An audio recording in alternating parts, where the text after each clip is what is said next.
क्या आप जानते हैं कि आखिर क्यों मां पार्वती ने निगल लिया था भगवान महादेव को? पुराणों के अनुसार मां पार्वती सदैव भोलेनाथ की थाली में बचा हुआ भोजन ग्रहण करती थी।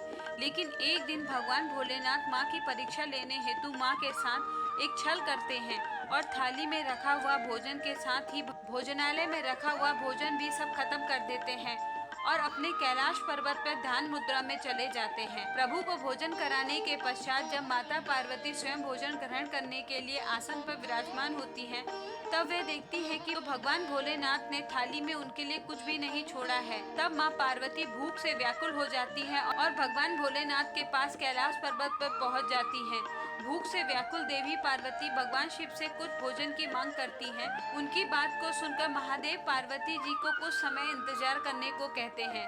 समय बीतने लगता है, परंतु भगवान भोलेनाथ योग मुद्रा में ही लीन रहते हैं।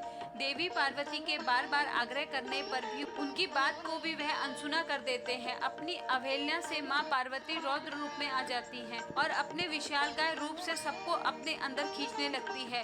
भूख से व्याकुल माँ इतनी रौद्र हो गई कि उन्हें यह भी ज्ञात नहीं रहा कि उन्होंने अपने गुस्से में आकर योग मुद्रा में बैठे भगवान शिव को कब निगल लिया। भगवान शिव को निकलते ही उनका पूरा शरीर श्रृंगार विहीन हो गया और उनके शरीर से धुआं निकलने लगा। तब देवी को अपनी गलती का एहसास हुआ और वह भगवान भोलेनाथ से क्षमा मांगने लगती है। भगवान भोलेनाथ माया द्वारा देवी पार्वती से कहते हैं कि हे देवी, कि तुमने जब मुझे खाया तब तुम्हारा शरीर श्रृंगार विहीन हो गया और तुम्हारे शरीर से धुआं उठने लगा, अतः अब तुम्हारे इस वेश की पूजा धूमावती देवी के रूप में की जाएगी। कहा जाता है धूमावती देवी का स्वरूप श्रृंगार विहीन है और कौवा उनका वाहन है। वे श्वेत वस्त्र धारण किए हुए हैं और खुले केश में विराजमान रहती हैं। देवी का स्वरूप चाहे कितना ही उग्र क्यों न हो, वह संतान के लिए कल्याणकारी ही होता है। माँ धूमावती के दर्शन से अभिष्ट फल की प्राप्ति होती है। देवी का नक्षत्र ज्येष्ठा नक्षत्र है, इसी कारण उन्हें ज्येष्ठा भी कहा जाता है। ऋषि दुर्वासा,